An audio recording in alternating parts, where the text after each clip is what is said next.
नमस्कार, capital talk में आपका स्वागत है। मैं हूं स्वतंत्र जैन। आज हम बात कर रहे हैं कि नए वित्त वर्ष शुरू होने वाला है 1 अप्रैल से, और नए वित्त वर्ष होने के साथ ही जो बजट के प्रावधान है वो लागू हो जाएंगे। इसके अलावा और भी कई परिवर्तन आ रहे हैं, जीएसटी में आ रहे हैं, इनकम टैक्स में आ रहे हैं, जो कि सरकार ने घोषणा की है कि 1 अप्रैल से लागू होंगे। हम इन पर बात करेंगे कि जो परिवर्तन है वो कितने बड़े हैं, कितने अहम हैं, और आपके आर्थिक जीवन को, आपके जीवन को किस तरह से बदलते हैं, कहाँ आपको फायदा होता है, कहाँ आपको नुकसान है, कहाँ सावधानी बरतनी है, जिससे आप कानून का पालन भी करें और आपको अधिक से अधिक फायदा भी हो। हमारे साथ इस चर्चा में जुड़ रहे हैं जाने माने कर सलाहकार राजस्थान के। हमारे साथ हैं जतिन हरजाई, जो कि जीएसटी मामलों के एक्सपर्ट हैं। हमारे साथ हैं नटवर शारदा जी, जो कि जयपुर कर सलाहकार संघ के अध्यक्ष हैं, वरिष्ठ सीए हैं, इनकम टैक्स के जानकार हैं। हमारे साथ हैं अंकित माहेश्वरी जी, जो कि institute of chartered accountant of India Jaipur के चैप्टर के सचिव हैं और वरिष्ठ कर सलाहकार हैं। आप सभी लोगों का बहुत बहुत स्वागत है इस चर्चा में। जतिन जी, आपकी नज़र में जो चेंज आ रहे हैं उनमें आपको सबसे बड़ा चेंज आप क्या कहेंगे, कौन सा है? देखिए सचिन, जब भी नया वित्त वर्ष स्टार्ट होता है तो कुछ ना कुछ चीज़ें हर व्यापारी के लिए रहती हैं जो उसको टू डू वर्क होने चाहिए कि क्या क्या काम करने हैं। कुछ चेंजेस हर बार रहते हैं, लेकिन मोटे तौर के ऊपर मेरे हिसाब से 4 चेंजेस हैं जो कि बहुत इंपॉर्टेंट हैं बिजनेसमैन के लिए। पहला एक जो चेंज है वो है कि जीएसटी में जो ई इनवॉइस का कॉन्सेप्ट है वो अभी तक 500 करोड़ रुपए से ऊपर जिनका टर्नओवर होता था उनके लिए था। अभी ये 1 अप्रैल से शुरू हो जाएगा जिनका टर्नओवर 50 करोड़ से ऊपर का है। तो ये एक इंपॉर्टेंट एस्पेक्ट है कि अगर पिछले साल में 50 करोड़ से ऊपर का एग्रीगेट टर्नओवर किसी का भी है तो उसको ई इनवॉइस के मार्फत अपनी सारी की सारी सप्लाईज करनी पड़ेगी। नंबर 1। आपका मतलब उसको जीएसटी रिटर्न नहीं भरना है? नहीं, बिल्कुल जीएसटी रिटर्न भरना है, लेकिन जो इनवॉइस इशू होता था वो जैसे इनवॉइस में अपने कंप्यूटर सिस्टम से या अपने मैनुअल इनवॉइस इशू करता था, मैं उसके एड ऑन एक फीचर लग जाएगा कि एक पोर्टल, यानी सरकारी पोर्टल के थ्रू सारे इनवॉइस, इसको सारे इनवॉइस ही जारी करने हैं। उसके सारे इनवॉइस ई इनवॉइस ही जारी होंगे, जितने भी B2B उसके कोई नया सिस्टम है? कुछ ये नया सिस्टम है जो कि अक्टूबर 2020 से चालू हुआ था। लेकिन अभी तक वो उन लोगों के लिए एप्लीकेबल था जिनका की टर्नओवर 500 करोड़ रुपए से ज्यादा है। अभी उसको घटा के 50 करोड़ कर दिया गया है। तो यानी हमारे इस जद में, खासतौर से अगर हम अपने जयपुर या राजस्थान की बात करें, तो 50 करोड़ से 500 करोड़ के बीच के बहुत सारे व्यापारी हैं। 500 करोड़ वालों का नंबर कम है, तो अब वो लोग भी इस एम्बिट में आ जाएंगे। और इंपॉर्टेंट एस्पेक्ट इस चेंज का ये है कि पहले सरकार ने जब नोटिफाई किया था तो ये 100 करोड़ किया था कि 100 करोड़ से ऊपर वालों के लिए इनवॉइस चाहिएगा, लेकिन लास्ट मंथ ओनली अब इसको रिड्यूस करके सीधा 50 करोड़ कर दिया कि 50 करोड़ से ऊपर वालों के लिए ई इनवॉइस मैंडेटरी है। ये पहला चेंज है। तो कितने लोग इसमें आ रहे होंगे राजस्थान से? आपको कितना नंबर तो मेरे पास नहीं होंगे, लेकिन इसमें बहुत सारे लोग इसमें जद में कवर होने वाले हैं, क्योंकि हमारे जितने भी आयरन स्टील वाले हैं, जितने भी ऑटोमोबाइल्स के डीलर्स हैं, जितने भी हमारे ज्वेलर वाले हैं, वो मैं मानता हूं कि मोर देन 90% वो लोग इसमें कवर। तो आपकी नजर में सबसे बड़ा चेंज ये है? ये सबसे बड़ा चेंज मेरे मानने में ये है, जो कि एक रीजनेबल साइज के बिजनेसमैन को इंपैक्ट करेगा। दूसरा, इस पर आगे बात करेंगे। हमारे पास नटवर जी है। नटवर जी, आपकी नजर में सबसे बड़ा चेंज जो नए वित्त वर्ष से शुरू हो रहा है वो कौन सा है? देखिए स्वतंत्र जी, जो चेंजेस ये एक ऑनगोइंग प्रोसेस है। जो कुछ चेंजेस जनवरी से लगे थे, कुछ अप्रैल से लग रहे हैं, कुछ आगे भी लगेंगे, लेकिन हमें इस चेंजेस को समझने के पहले 3 बातें बड़ी इंपॉर्टेंट और समझनी पड़ेगी। नंबर 1, हमें देखना पड़ेगा इतने सारे चेंजेस क्यों आ रहे हैं। इसके पीछे सबसे बड़ा इंपॉर्टेंट फैक्टर है सरकार की मंशा। अभी क्या हो रहा है कि सरकार इस डायरेक्शन में चल रही है कि लोग सेविंग नहीं करें, एक्सपेंसेस पे ध्यान दें, जिसमें एक्सपेंसेस पे ध्यान जब जाएगा तो उससे ग्रोथ बढ़ेगी, क्योंकि लोग खर्च करेंगे तो इंडस्ट्रियलाइजेशन होगा। और सेविंग कम करने के लिए, एक्सपेंसेस बढ़ाने के लिए बहुत सारे चेंजेस लाए हैं। जैसे टैक्स रेट नहीं लाए, उसको भी आप समझोगे तो उसका ऑब्जेक्ट यही है कि टैक्स कम दो, लेकिन टैक्स दे दो, आप सेविंग मत करो। Government does not want that you do the saving. Tax दे दो और खर्च करो। इस तरह से पीपीएफ में टैक्सेबिलिटी कर दी, आपके डिविडेंड इनकम टैक्सेबल कर दिया। क्यों?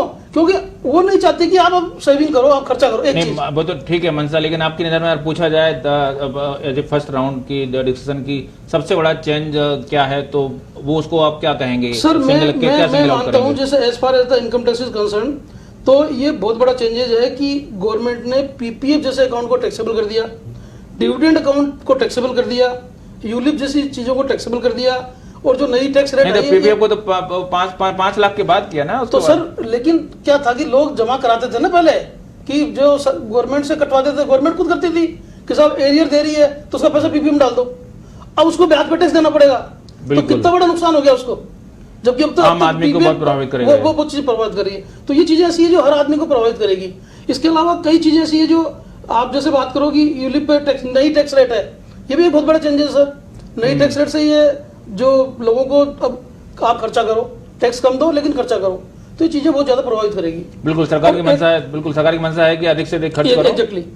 दूसरा एक मैं और बोलना चाहूंगा कि एक सरकार का डायरेक्शन हो रहा है कि गवर्नमेंट अब बिल्कुल मैनुअल इंटरफेरेंस नहीं चाहती एडमिनिस्ट्रेशन में, फेसलेस सिस्टम चालू हो गया है, मैनुअल इंटरफेरेंस चाहती है गवर्नमेंट, बिल्कुल खत्म हो जाए। आपने देखा होगा गवर्नमेंट को कतई अब कॉन्फिडेंस नहीं है कि हमारे जो वर्कर्स है, हमारे जो स्टाफ है, एडमिनिस्ट्रेटर है, वो ईमानदारी से काम कर सकते हैं। मतलब सरकार को अपने स्टाफ पे भरोसा नहीं है, तो इसलिए वो चाहती है कि यदि अच्छा ट्रांसपेरेंट सिस्टम चाहिए, ईमानदारी वाला सिस्टम चाहिए, तो इनका इंटरफेरेंस खत्म कर दो। तो अब बहुत सारे सिस्टम, जैसे भी उन्होंने बताया, ई इनवॉइस की बात करी जतिन जी ने, HSN कोड की बात ये अभी करेंगे, ये सब चीजें क्या है सब, ये ई इनवॉइस क्या है सब, आपको सारा सिस्टम पे डाल रहे हैं, तो कोई आपको मैनुअल इंटरफेरेंस है ही नहीं। सर क्या है गवर्नमेंट क्या सोच रही है, मैं आपको बता दूं मैं कि पेरिफेरल रोड है, आप बहुत फास्ट चलो कोई दिक्कत नहीं है, गवर्नमेंट चाहती है कि आप पेरिफेरल रोड पे चलो और कहीं कोई हमारी तरफ से कोई अड़चन नहीं है, लेकिन जैसे ही आप नीचे उतर गए तो दुनिया भर की ट्रैफिक लाइट, भीड़, उससे निकलना पड़ेगा। तो अभी चाह रही है कि पेरिफेरल रोड दे रही है गवर्नमेंट। बड़ा अच्छी आपने रूपक दिया। अंकित जी आपकी नजर में क्या सबसे बड़ा और चेंज होने वाला है? सर दोनों जतिन जी और नेटवर्क जी की जब बात करें तो एक चीज क्लियर है कि कोई भी मैनुअल इंटरवेंशन गवर्नमेंट नहीं चाहती। इसका एक जो बड़ा उदाहरण है वो है कि इनकम टैक्स में जो चेंज आया है बहुत बड़ा, वो है कि pre filled income tax return forms मिलेंगे आपको। Pre filled income tax return forms मतलब आप पहले टैक्स, वो पहले भी ऑटो पॉपुलेटेड रहते थे, काफी हिस्सा उसका रहता था, सैलरीड के रहते थे, क्योंकि आप सैलरीड क्लास से बिलोंग करते, इसलिए आपको ऐसा लगता होगा। लेकिन अभी कैपिटल गेन जो भी लिस्टेड सिक्योरिटी के आपने करे, अच्छा सबके आएंगे, ट्रांजेक्शन करा, जो भी डिविडेंड आपने रिसीव करा, जो भी आपने इंटरेस्ट इनकम रिसीव करी, वो सब भी इसका पार्ट बनेगा। तो अच्छा अपने जो सबसे बड़ा चेंज ये वाला है। दूसरा जो चेंज मैं इसमें देख पाता हूँ वो ये देख पाता हूँ कि क्योंकि TDS TCS से रिलेटेड बात भी अपन करना चाहेंगे, जो लोग भी इनकम टैक्स की रिटर्न को फाइल नहीं कर रहे उन पे अब TDS जो है वो डबल रेट से कटेगा। मतलब जो आदमी जिसकी इंटरेस्ट इनकम है, बैंक में वो फॉर्म 15G 15H देते था, TDS नहीं कटाता था, गवर्नमेंट एक बेनिफिट देती थी कि क्योंकि आप टैक्सेबल में नहीं आ रहे, अब गवर्नमेंट चाहती है कि सब लोग मेन स्ट्रीम में आए, सभी लोग रिटर्न फाइल करें और कोई भी रिटर्न फाइल करने से नहीं चूके। नहीं तो आज की डेट में 130 करोड़ के देश में आज भी हमारी 5-6-7% पॉपुलेशन इनकम टैक्स की रिटर्न फाइल करती है। ये बात बहुत अच्छी नहीं है सिस्टम के लिए, तो सरकार इस सिस्टम को फोकस में लाना चाहती है। अगर आपको TDS कम कटाना है, कम रेट से कटाना है, नहीं भी कटाना है, तो इनकम टैक्स रिटर्न तो फाइल करना पड़ेगा। ये दो मेजर चेंज है। इसके अलावा एक छोटा सा चेंज सीनियर सिटीजन्स के लिए और इंट्रोड्यूस हो रहा है, जो 75 ईयर्स से ऊपर की एज है और जिनकी इंटरेस्ट इनकम ही है सिर्फ, उनको अब रिटर्न फाइल करने की जरूरत नहीं है। ओके तो काफी अहम चेंज है, मतलब जो है ना, अगर मैं समझ पा रहा हूं तो। जतिन जी आप जो चेंज बता रहे थे उसके इम्प्लीकेशन थोड़ा समझाएं, और आपको क्या लगता है और क्या क्या चेंज हो रहा है? या आप ई इनवॉइस का मतलब आपको मतलब है कि आपने ई इनवॉइस भर दिया, उसके बाद आपको GST में नहीं भरना है तो उसका क्या फर्क पड़ रहा है उससे? नहीं, सब कुछ भरना है, लेकिन जो ई इनवॉइस वाला हमने एस्पेक्ट डिस्कस किया था, उससे होता क्या है कि मैं एक particular scroll number, serial number, आप जो मर्जी उसको बोल सकते हैं, एक डिजिटल कोड होगा जो कि हर इनवॉइस के लिए सेपरेटली यूनिक आइडेंटिफेबल होता है। वो पोर्टल से डाउनलोड होके मेरे इनवॉइस के ऊपर जाएगा। That's important. नहीं तो ये डिपेंड करेगा आपका मतलब इंटरनेट आपके पास है कि नहीं, चीजों पर डिपेंड करेगा। Internet not possible. तो फिर आपको लगता है कि आप गांव तक पहुंच सकता है या फिर गांव में जरूरत नहीं है इसकी? ये एक ऐसी तकलीफ आएगी जो कि गांव में बैठे हुए हैं जिनका, तो मोबाइल पे भी हो जाएगा या जो है ना कंप्यूटर इसके लिए सब कुछ मोबाइल के थ्रू, मोबाइल इंटरनेट के थ्रू भी संभव है, ऐसा नहीं है कि संभव नहीं है, पॉसिबल है। मैं नॉर्मली ई इनवॉइस का बहुत बड़ा हिमायती हूं। क्योंकि इसकी वजह से सिस्टम आगे बहुत ट्रांसपेरेंट बनता है। और ये कह सकते हैं कि अभी भी जो इंप्लीमेंट किया जा रहा है ये 50 करोड़ ऑनवर्ड्स वालों के लिए किया जा सकता है। तो 50 करोड़ का भी टर्नओवर एक रीजनेबल साइज का टर्नओवर होता है, जो कि अगर आज की डेट में छोटे शहर में बैठ के भी अगर कोई आदमी काम कर रहा है तो हम ये मान सकते हैं कि उसके पास इतना इंफ्रास्ट्रक्चर होगा कि वो कम से कम इंटरनेट अफोर्ड कर सकता है। बट ये जो आगे की मंशा हमारे सामने आ रही है गवर्नमेंट ऑफिसर्स के थ्रू कि इसको और ड्रैग डाउन किया जाएगा, मे बी 5 करोड़ रुपए के नेक्स्ट टारगेट माना जा सकता है कि ऊपर लेके आएंगे। अगर वहां तक पहुंचते तो मेरी राय यह है सबसे पहले गवर्नमेंट को यह इंश्योर करना होगा कि रूरल एरियाज में इंटरनेट और इलेक्ट्रिसिटी दोनों चीजों की कंटिन्यूस सप्लाई अवेलेबल हो, क्योंकि 5, 10, 15, 20 करोड़ के टर्नओवर वाले छोटी जगहों के ऊपर भी बहुत लोग बैठते हैं। 50 करोड़ वाले मेरी राय में बहुत कम लोग होते हैं जो कि किसी रूरल एरियाज में होंगे। तो आपका मतलब है कि आगे जाके जो है पेनिट्रेट करेगा उसको लिमिट घटाई जाएगी इसकी? यस, ये तो बिल्कुल तय है। 500 करोड़ से 50 और 50 से जो हम सुनने में आ रहा है इनफॉर्मली 5 करोड़ का नेक्स्ट टारगेट है, जो कि जल्दी इंप्लीमेंट हो जाएगा। हाँ, आपका मतलब है कि अगले 1 साल में हो जाएगा? मुझे लगता है 1 साल के अंदर अंदर हो जाएगा। ओके, और क्या आपको जो चेंज लगे हैं कुछ? देखिए, ई इनवॉइस के अलावा एक जो बहुत बड़ा चेंज है जो ज्यादातर बिजनेसमैन को इंपैक्ट करने वाला है, चाहे छोटा हो चाहे बड़ा हो, छोटों को ज्यादातर से, वो है कि एक HSN कोड की जो अनिवार्यता थी पहले, उसमें कानून परिवर्तन किया गया है। वो कैसे किया गया है? अभी तक की जो रिक्वायरमेंट 31 मार्च 2021 तक हमारे पास है वो ये है कि 1.5 करोड़ तक का जिनका टर्नओवर है उन लोगों को कोई रिक्वायरमेंट नहीं है आपको HSN code, harmonise system of nomenclature उसे बोलते हैं, वो डालने की। 1.5 से लेके 5 करोड़ तक का जिनका टर्नओवर है उनको 2 डिजिट, और 5 करोड़ से ऊपर वालों को 4 डिजिट तक डालना पड़ता है। ये जो एक्चुअली HSN होता है ये पूरे वर्ल्ड का एक यूनिक सिस्टम मान सकते हो, एक यूनिक तरीके का नॉमेनक्लेचर सिस्टम है सारे गुड्स के लिए। उसमें एक्चुअली 8 डिजिट तक का क्लासिफिकेशन है, लेकिन हमारे यहां इंप्लीमेंट किया गया था 4 डिजिट तक। अब इसमें 1 अप्रैल 2021 से जो कानून लेके आया गया वो ये लेके आया गया कि 5 करोड़ से जिनकी ऊपर की इनवॉइसिंग है उनको 6 डिजिट तक डालना है। ये इंपॉर्टेंट फैक्टर है कि अभी तक क्या था, 4 डिजिट डालनी है, अब उनको 6 डिजिट डाल देना है। अब यहां पर ही अगर हम समस्या की देखें तो यहां से समस्या शुरू हो जाती है। कारण क्या है कि जो हमारे सरकार के नोटिफिकेशन है जिसमें टैक्स रेट दिया गया है कि इसके ऊपर 12% है, इसके ऊपर 18% है, उन नोटिफिकेशन में 4 डिजिट है। उन नोटिफिकेशन में 6 डिजिट के HSN कोड किसी में नहीं है। तो पॉइंट ये है कि नाउ अब होना क्या पड़ेगा, हर व्यक्ति को जिसका की टर्नओवर 5 करोड़ से ज्यादा है, कस्टम के क्लासिफिकेशन को रेफर करके अपने गुड्स को उसमें पिक्युलरली देखना पड़ेगा कि हम कहां हैं। ये एक्चुअली एक ऐसा वर्क है जो कि थोड़ा मैं कहूंगा कि वर्क बढ़ा देगा, और यहां पर लोगों को एक्सपर्ट एनालिसिस की जरूरत पड़ेगी। इसकी जरूरत क्या पड़ी? मैं तो ये जानना चाहता हूं कि इसका फायदा क्या है, इसकी जरूरत क्या पड़ी? मेरा मानना यह है सरकार मोर एप्रोप्रिएट और मोर क्लासिफाइड मैनर में इंफॉर्मेशन चाहती है, क्योंकि पीछे भी ये हुआ कि काफी लोगों ने जो बोगस बिलिंग वगैरह के काम किए उसमें लिया कोई चीज और बिल बना दिया किसी और चीज का। तो उसमें गवर्नमेंट बहुत और एक डेप्थ लेवल तक जाना चाहती है कि एक स्टेप आगे तक जाना चाहती है कि हमें बहुत ज्यादा क्लियर कट इंफॉर्मेशन मिले क्या चीज आ रहा है। बट मेरा मानना यह है उससे पहले गवर्नमेंट को अपने ऊपर तो ये अप्लाई करना चाहिए। जो नोटिफिकेशन आप खुद सरकार जो गवर्नमेंट डोमेन में लेके आ रहे हो, पब्लिक डोमेन में लेके आ रहे हो कि टैक्स रेट हम इस चीज की, उसमें 4 डिजिट दिखा रखे, तो एटलीस्ट उसमें आप क्रिस्टल क्लियर तरीके से लेके आओ कि ये चीजें हमारी यहां पर कवर हो रही हैं। नंबर 1। अब हम छोटे के लिए और बात करें तो अब जो पहले 1.5 करोड़ का क्लासिफिकेशन था वो खत्म करने के बाद अब सिर्फ ये रह गया 5 करोड़ से ऊपर और 5 करोड़ से नीचे। अब 5 करोड़ से नीचे वाले जितने भी व्यापारी हैं जो B2B इनवॉइसिंग कर रहे हैं उनके लिए 4 डिजिट मैंडेटरी हो गया है। पहले उनके लिए चैप्टर हेडिंग होती थी जो कि 2 डिजिट की थी, सिर्फ वो था। अब 1.5 करोड़ से नीचे था ही नहीं। अब सरकार ने सीधा कह दिया कि 5 करोड़ से नीचे वाले जितने भी अगर वो B2B कोई भी इनवॉइस कर रहे हैं तो उनको 4 डिजिट का HSN कोड चाहिए ही चाहिए।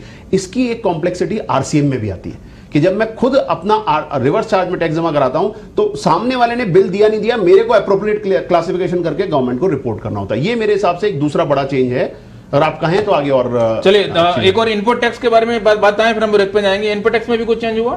इनपुट टैक्स को लेके अभी जो चेंजेस हैं वो चेंज नोटिफाई होंगे, उसके बाद अप्लाई होंगे, वो भी 1 अप्रैल से अप्लाई नहीं हो रहे। ओके, वो अप्लाई नहीं हुए। तो फिलहाल इस चर्चा में वक्त है ब्रेक का। ब्रेक के बाद लौटेंगे तो और बात करेंगे कि किस तरह की चेंज है और वो आपको किस तरह से प्रभावित करने वाले हैं, क्या उसके इंप्लीकेशन है, कहां आपको सावधानी रखनी है जिससे आप फायदा अधिक हो, नुकसान कम हो। फिलहाल वक्त है ब्रेक का, मिलते हैं छोटे से ब्रेक के बाद।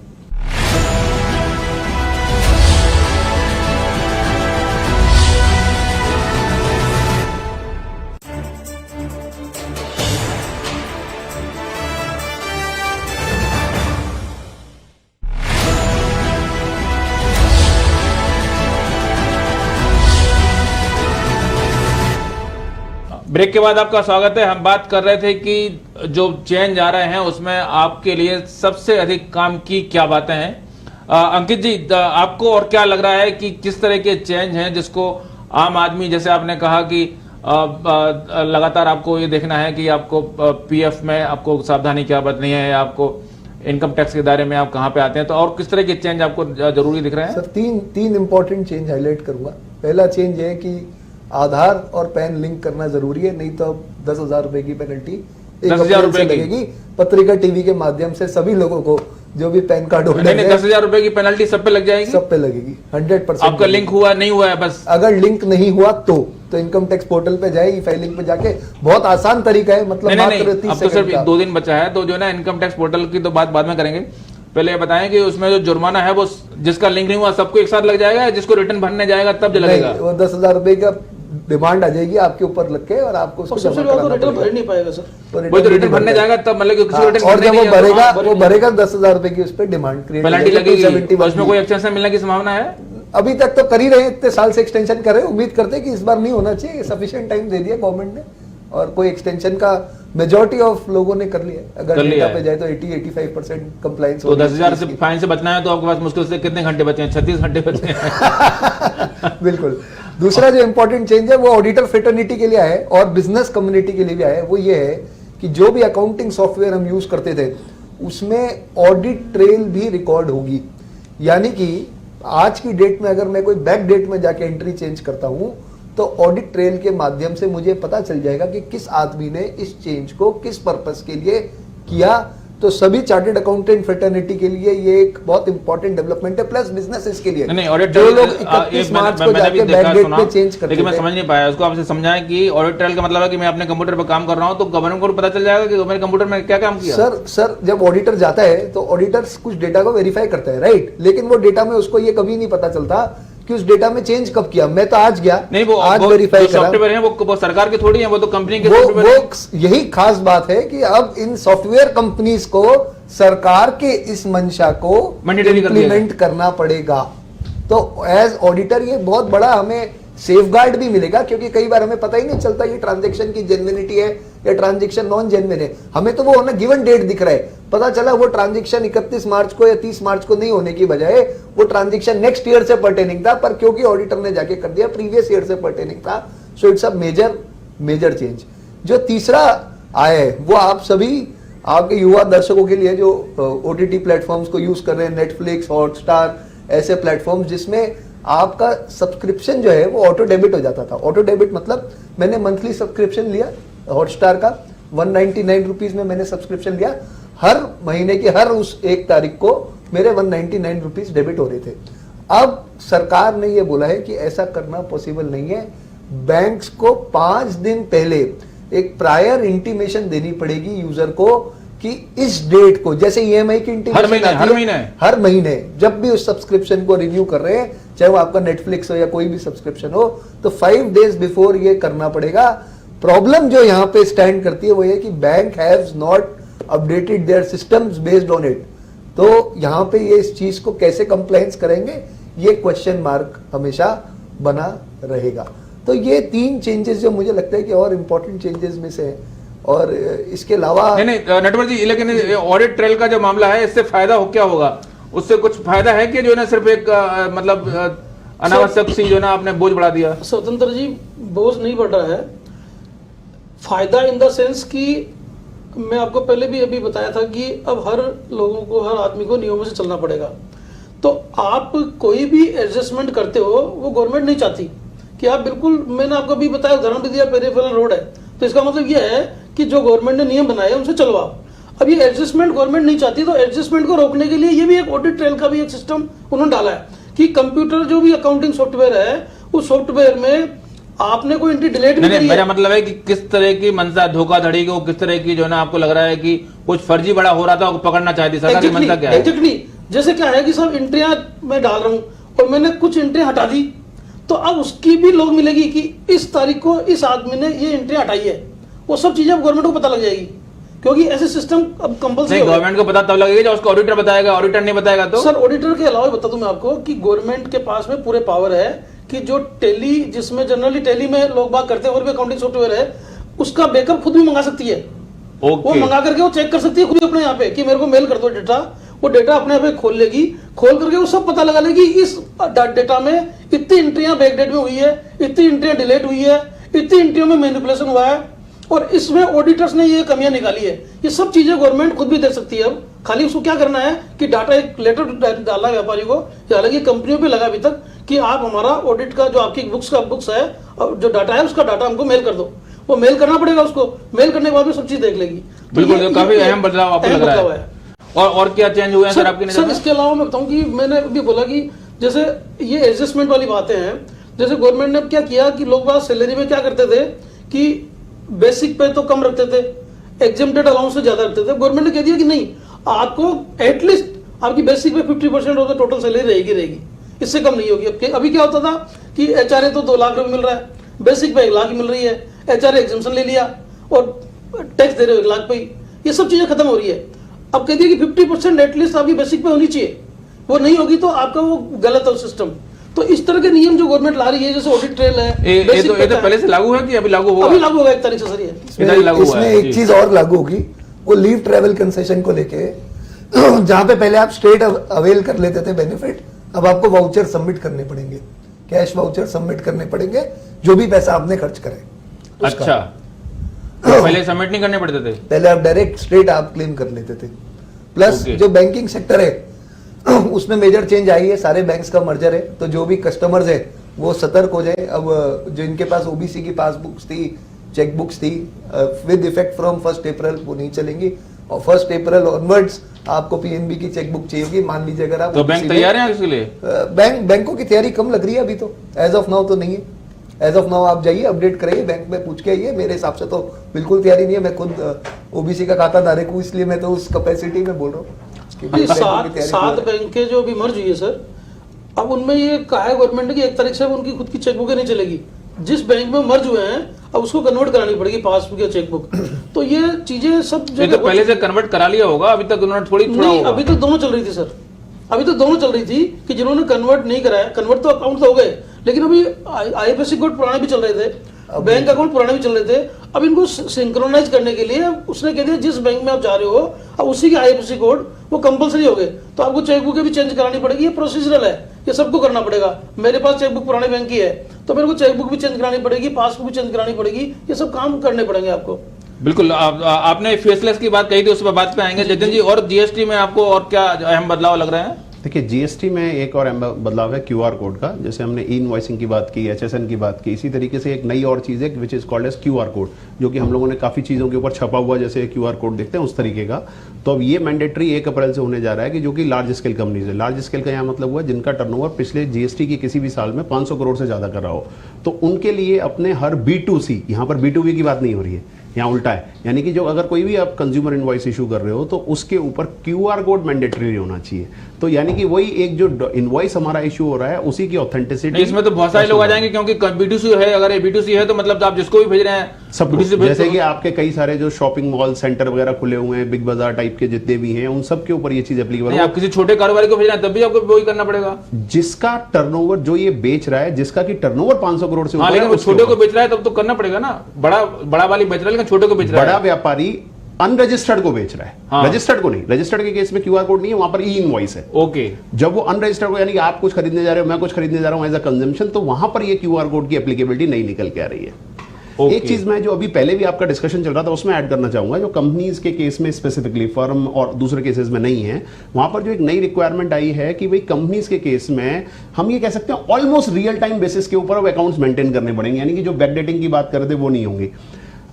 इंटेंट की नटवर जी बात कर रहे थे, आई एग्री विद हिम कि इंटेंट इस चीज में अच्छा दिखता है और ट्रांसपेरेंसी की तरफ दिखता है, लेकिन इंपॉर्टेंट एस्पेक्ट ये है कि ये नोटिफिकेशन 24 तारीख को आया है, अभी 24 मार्च को। ओके। अब कितने दिन मिले और क्या वास्तविकता में जमीन धरातल के ऊपर जितने भी सॉफ्टवेयर हैं क्या उनमें ये फैसिलिटी है? मेरी जहां तक जानकारी है, जैसा कि टैली की बात की अभी नहीं, इसमें कोई डाउट नहीं है कि टैली सबसे बड़ा सॉफ्टवेयर है जो कि मासेस यूज करते हैं। तो जितनी भी कंपनीज इसको यूज करने वाली है, जहां तक मेरी टैली में जिन लोगों से बात हुई, टैली के जो इनके चलाने वाले हैं, उनमें कस्टमाइज पैकेज में तो वो लोग ऑफर कर रहे हैं, अब ऑफर करना शुरू किया। अदरवाइज जो स्टैंड अलोन जिनका ऑलरेडी है उसमें ये फीचर अवेलेबल नहीं है कि उसको ऑडिट ट्रेल को डिसेबल नहीं किया जा सकता। ये नोटिफिकेशन बोलता है, यानी कि बेसिकली नोटिफिकेशन क्या कह रहा है कि आपके उसमें ऑडिट ट्रेल बननी चाहिए और साथ में आपके सॉफ्टवेयर में ऐसा कोई फीचर नहीं होना चाहिए जिससे कि वो डिसेबल हो जाए।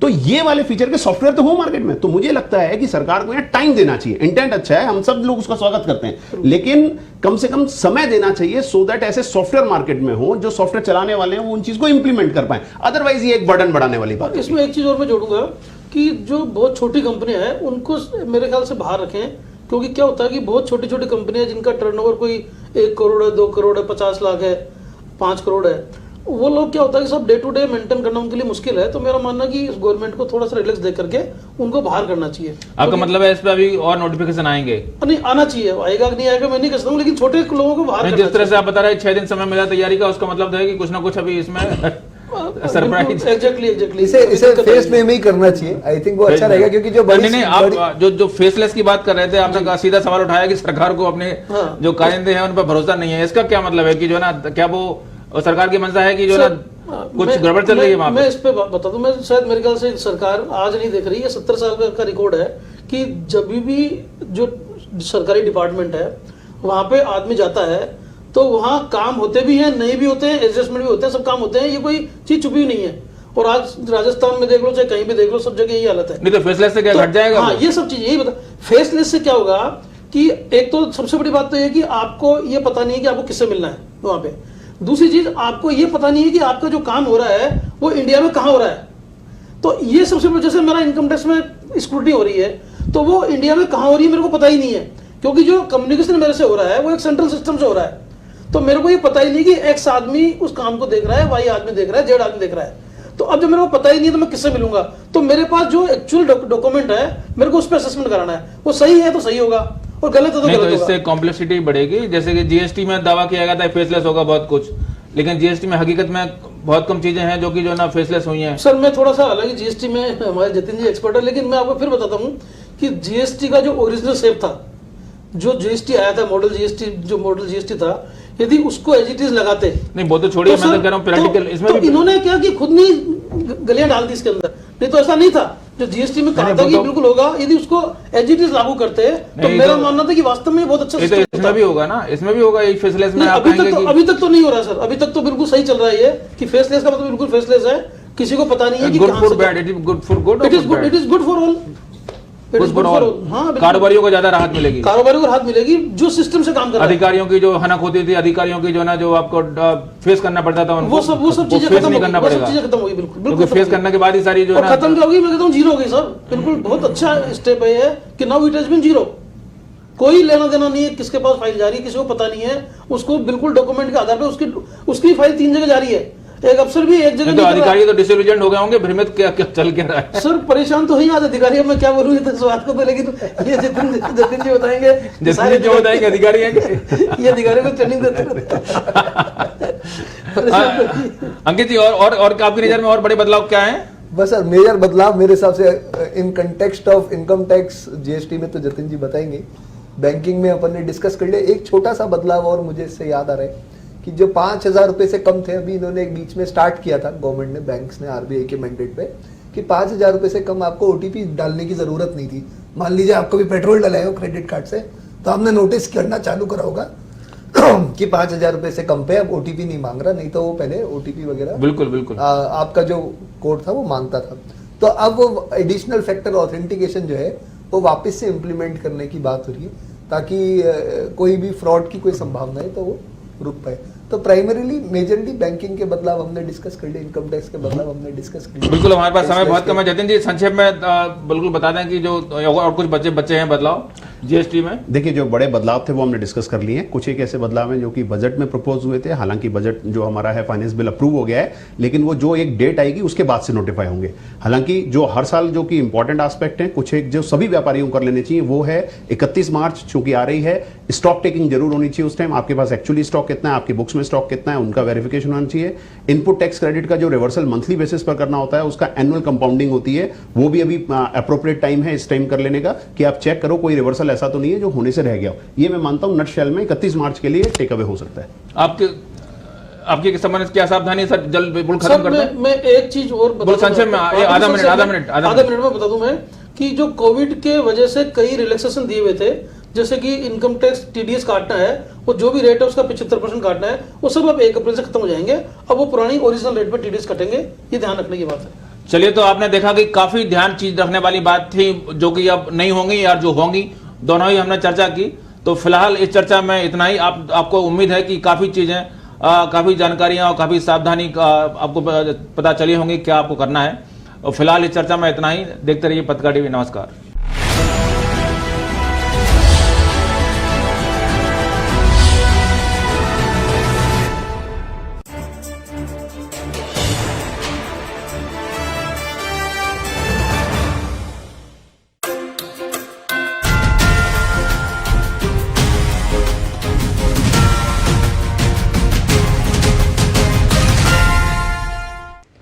नमस्कार, पत्रिका प्राइम टाइम में आपका स्वागत है। मैं हूं अभिषेक।